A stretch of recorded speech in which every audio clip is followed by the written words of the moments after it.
can't understand 10 people, let alone 100 people. Based on your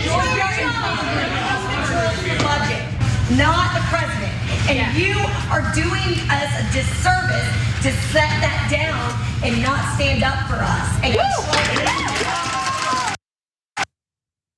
see, that's what you like to see in a democracy, or at least something that like was a democracy and still wants to have a little echoes of it. And so it's Representative, GOP representative, importantly, Rich McCormick, who did a town hall.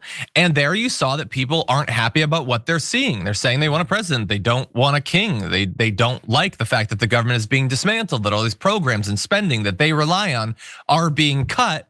And people were cheering, they were hooting and hollering, and he didn't seem to be enjoying that experience, which tells me that he probably won't be doing them for very much longer. And I don't remind everyone, that's how the first Trump term went. They just stopped doing town halls in general. So enjoy them all you can. But before we discuss, he was also asked about Trump using that Napoleon quote that we've been talking about. Some would say too much over the course of this week. And let's go to what happened then.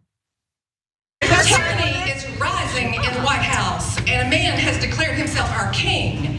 So I would like to know, rather the people would like to know, what you, Congressman, and your fellow congressmen are going to do to rein in the megalomaniac in the White House. When you talk about tyranny, when you talk about presidential power, I remember having the same discussion with Republicans when Biden was elected.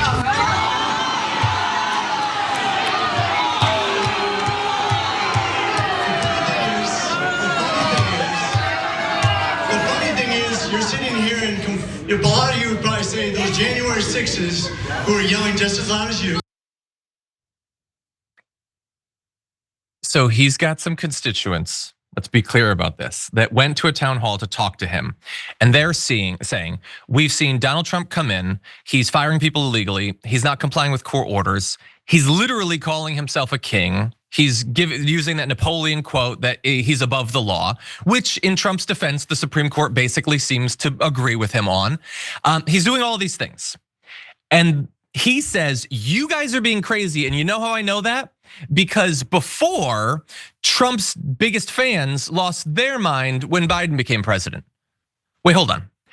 So if Trump's fans didn't respect democracy 4 years ago, then we're not allowed to now?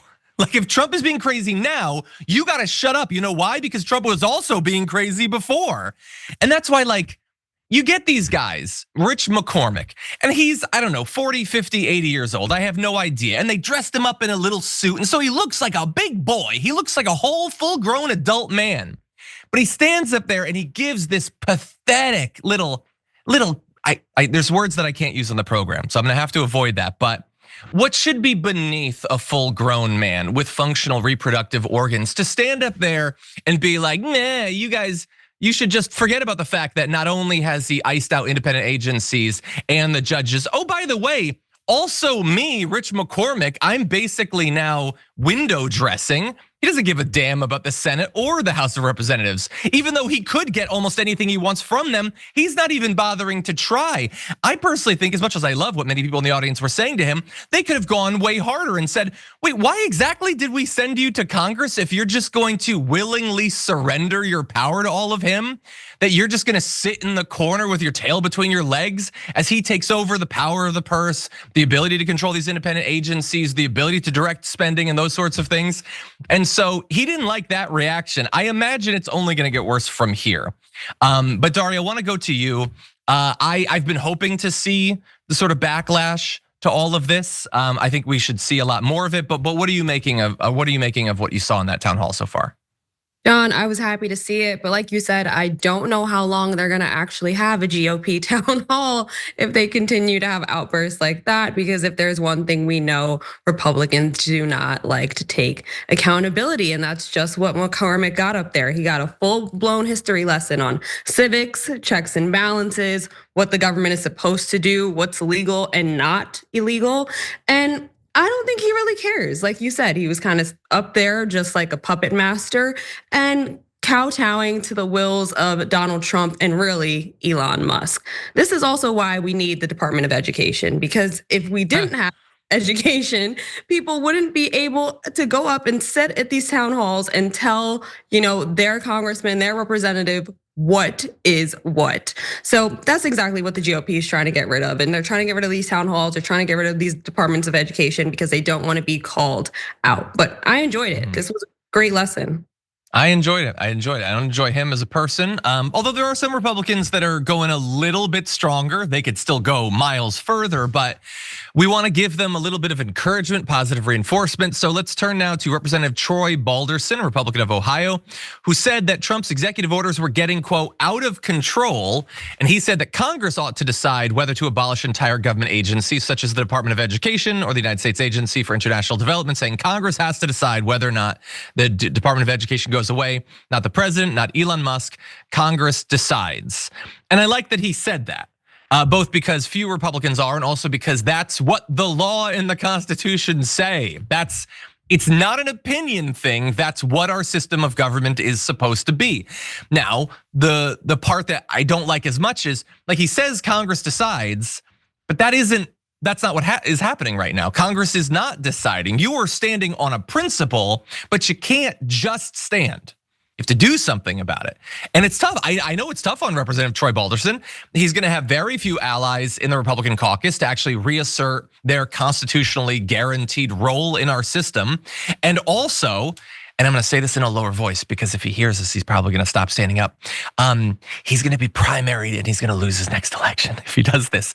But that's still the right thing to do.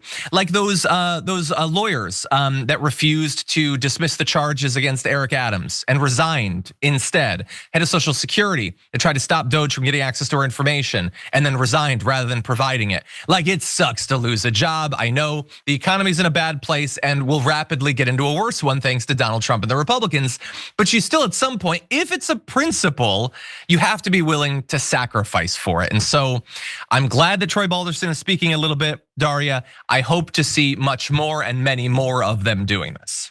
It has to be more than just speaking up and just about principle. This is literally what you were elected to do. And for me, at some point, maybe a sense of ego or pride might come in. Like, this person is literally stripping away your power, your constitutional powers that you were put in and designed to have. The ability to question and make laws and run the government. It's not all up to the executive branch. So shout out to him for sticking up, and hopefully more from the caucus will join him.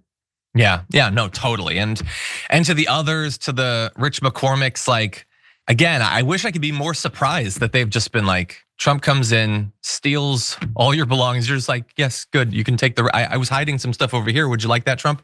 Because look, the truth is that a lot of these Republicans, more and more, especially recently, those that can make it through a primary, they're elected officials, they're media figures. These are guys that, I know we're not supposed to say it, they like to be dominated politically. I'm not talking about the other way or whatever, although, I mean, I don't know them personally, I guess it's possible.